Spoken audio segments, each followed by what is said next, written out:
لو حبايب شلونكم اخباركم؟ ان شاء الله الكل بخير وصحة وعافية. اليوم راح اسوي وياكم مرق السبيناق. هنا عندنا طبعا خلينا جدر على النار، راح نخلي بيه زيت شوية على قد ملعقة مال اكل، يعني انا ما احب الزيت هواية بالاكل. هنا ايش راح نسوي؟ اللحم عندنا مسلوق. هنا اول مرة راح نضيف البصل،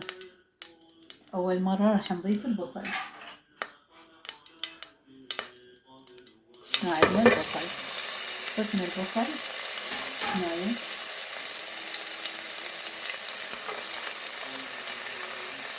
راح نحمس البصل طبعا كل زين، لانه احنا عندنا اللحم سالجين، يعني مجهزين اللحم. على مود لا نطول عليكم الفيديو، سلقنا اللحم وجهزناه. هسه راح نحمس البصل ونذيب عليه اللحم. هنا عندنا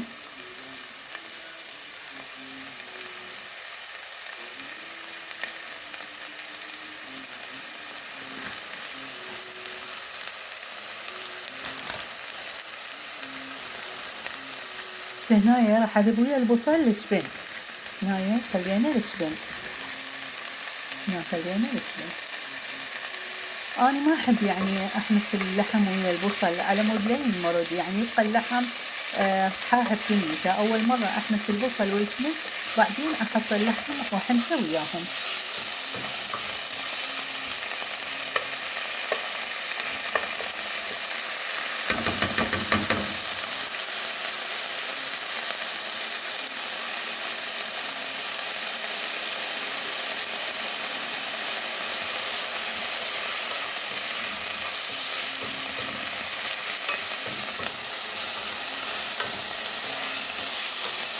طبعا هاي الطريقة أسهل شيء بالنسبة للمبتدئين، يعني هي طريقة أهلنا القدماء، يعني ما بها أي إضافات، ما بها أي، يعني على الطريقة القديمة التقليدية اللي إحنا نصب بيها السبيناغ. يعني هسه هنا حمسنا البصل ويا السبنج. راح نسوي هسه؟ راح نضيف اللحم عليها. هاي اللحم عندنا ضفناه عليها.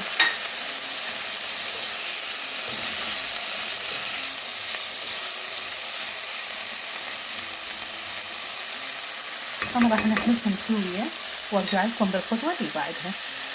هنا رجعت لكم هسه بهاي الخطوة. هنا راح نضيف 2 نوم بصرة.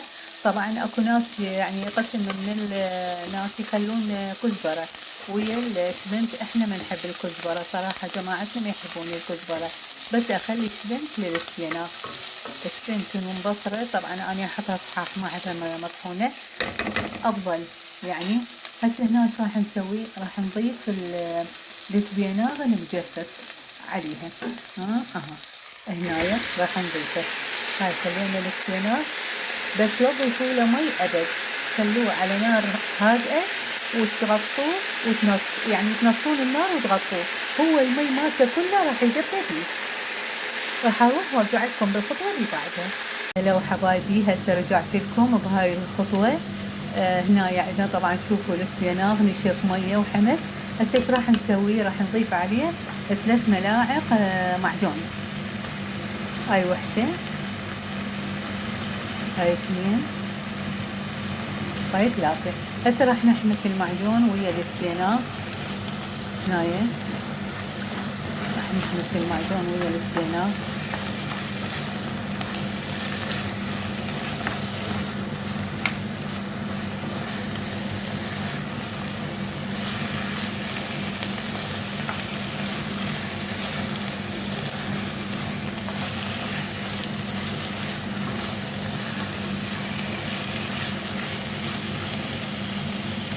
هنا حمسنا المعجون ويا السبيناغ. هسه هنا ايش راح نسوي؟ راح ندير الحمص عليه. طبعا اكو بعض الناس يحطون لوبيا حمراء، انا ما ارغب لها اللوبيا الحمراء، يعني احط حمص. احنا متعودين على الحمص، يعني طريقة امي الله يرحمها تخلي الحمص مثل اللوبيا.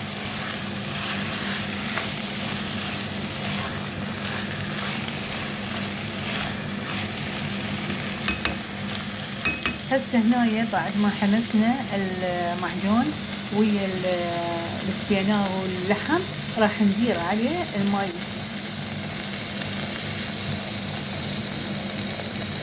نخلي له مي ادخلوا له هواية مي، لأنه السبيناغ يعني يكون شوية ثخين أطيب، يعني يعطي نكهة كلش طيبة.